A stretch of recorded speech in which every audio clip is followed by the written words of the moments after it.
4.2 অর্থাৎ লগারিদমের একদম প্রথম ম্যাথটাই হচ্ছে log 381 এবং মান নির্ণয় করতে বলেছে, অর্থাৎ এই যে log 381 এটার মান কত হবে সেটা বের করতে বলা হয়েছে। তো এই ম্যাথ করার আগে প্রথম যে বিষয়টা জানতে হবে, যদি log x অর্থাৎ ভিত্তি এবং পাশে যে জিনিসটা থাকে এই দুইটা সমান থাকে এবং এটার উপরে একটা পাওয়ার থাকে, অর্থাৎ x এর পাওয়ার যদি n হয় সেক্ষেত্রে এই nটা সামনে চলে আসে, অর্থাৎ এটাকে আমরা লিখতে পারি n into log x x।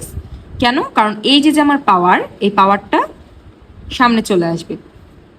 এখন দেখো n nই থাকবে এবং log x x যখন দুটোই সেম হয়ে যায় তখন সেটার ভ্যালু হয়ে যায় 1, অর্থাৎ log, ধরি এখানে a এখানে a, দুটো যদি সেম ভ্যালু হয় এটার মান হচ্ছে 1।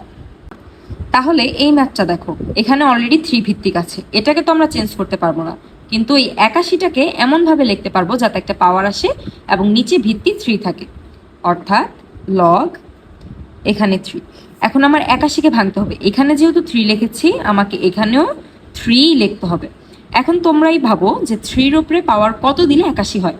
প্রথমে 1 দিবে, 2 দিবে, 3 দিবে, 3-র উপরে পাওয়ার 3 দিলে 27 হয়, যখনই 4 দিবে অর্থাৎ 3 টু দি পাওয়ার 4 তখনই দেখবে 81, অর্থাৎ এখানে 4 হবে, পাওয়ার 4।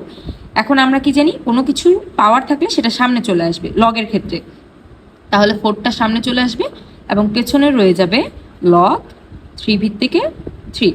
এখন দেখো 4 যেহেতু সামনে আসছে, 4 ইন্টু লগ 3 আমি বলেছিলাম এই দুইটা যদি সেম হয় তাহলে সেটার ভ্যালু হয়ে যায় 1, অর্থাৎ 4 ইন্টু 1 ইকুয়াল টু 4, অর্থাৎ লগ 381 এর মান হচ্ছে 4। সেমভাবে খ নাম্বার ম্যাথটা দেখো, এখানে আছে log 5 ভিত্তিকের কিউবিক রুট 5। এখন দেখো যেহেতু এখানে ভিত্তি 5 আছে আমাকে পাশেও 5ই রাখতে হবে, অর্থাৎ এখানে 5। আমরা কি জানি, রুট থাকলে সেটা পাওয়ার আকারে লেখা যায় 1/2, যেহেতু এখানে রুট না কিউবিক রুট তাহলে এটার পাওয়ার হবে 1/3, অর্থাৎ কিউবিক রুট যে কথা পাওয়ার 1/3 একই কথা।